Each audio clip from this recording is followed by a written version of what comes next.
Magaan ang kamay. Magaling at mabilis gumawa. Tinuruan ni Lola si Ana kung paano gumawa ng bulaklak mula sa makukulay na papel. Maingat niyang tinupi ang papel hanggang maging maganda ang hugis nito. Nang makita ni Lola ang gawa niya, napangiti siya. "Nako, magaan ang kamay mo talaga," sabi ni Lola habang hinahangaan ang mga bulaklak. Sarado ang isip. Ayaw makinig sa bagong ideya. Araw-araw ay iisang laro lang ang gustong laruin ni Tom. Nang magmungkahi ang kanyang mga kaibigan ng bagong laro, agad siyang tumanggi. "Ayoko niyan," sabi niya. Napansin ng kanyang kaibigan na parang sarado ang isip ni Tom sa bagong ideya.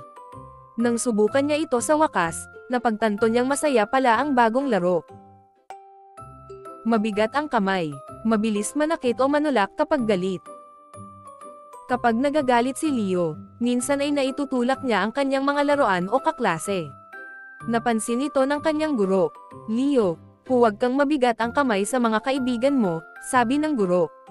Unti-unting natutunan ni Leo na maging mahinahon at maunawain. Bilang na bilang ang araw. Kaunti na lang ang natitirang panahon. May proyekto si Maya na kailangang ipasa sa paaralan. Nang tingnan niya ang kalendaryo, napansin niyang bilang na bilang ang araw bago ang deadline. Kaya araw-araw ay nagsikap siyang gumawa. Sa huli, natapos niya ang proyekto sa tamang oras. Matalas ang mata, mabilis makapansin ng maliliit na bagay. Habang naglilinis ang klase, may napansin si Sarah na maliit na krayola sa ilalim ng mesa. Hindi ito napansin ng iba. Kinuha niya ito at ibinalik sa kahon. "Sarah, matalas ang mata mo," sabi ng guro. Butas ang tenga. Mahilig makinig sa tsismis o usapan ng iba. Mahilig makinig si Paul kapag may nag-uusap na matatanda. Palagi siyang lumalapit para marinig ang kanilang sinasabi. "Paul, huwag kang butas ang tenga sa usapan ng iba," sabi ng kanyang ina. Doon niya natutunang hindi lahat ng usapan ay para sa kanya. Isang kahig, isang tuka. Sapat lang ang kinikita para sa pang-araw-araw. Masipag magtrabaho ang mga magulang ni Leah. Ang kanilang kinikita ay sapat lamang para sa pagkain at pang-araw-araw na pangangailangan. Sabi ng kanyang ina, "Anak, isang kahig, isang tuka lang tayo, kaya kailangan nating magtipid." Natutunan ni Leah na mas lalong magsipag at magpasalamat sa kung anong mayroon sila. Magaan ang loob. Masaya at komportable ang pakiramdam. Tuwing bumibisita si Jake sa bahay ng kanyang lola, pakiramdam niya ay masaya at ligtas siya.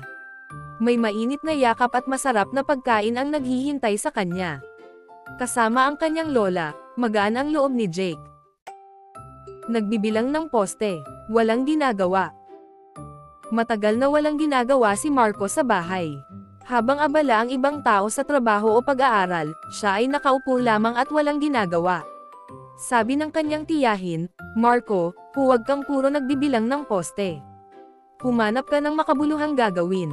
Kaya nagsimula siyang tumulong sa mga gawain sa bahay. Makapal ang mukha, hindi nahihiya sa ginagawa. Oras ng merienda sa paaralan. Biglang sumingit si Ben sa pila sa inuman. Nagulat ang ibang bata. "Ben, huwag kang makapal ang mukha. Bumalik ka sa dulo ng pila," sabi ng guro. Nahihiyang bumalik si Ben at natutong maghintay at irespeto ang mga nauna sa kanya.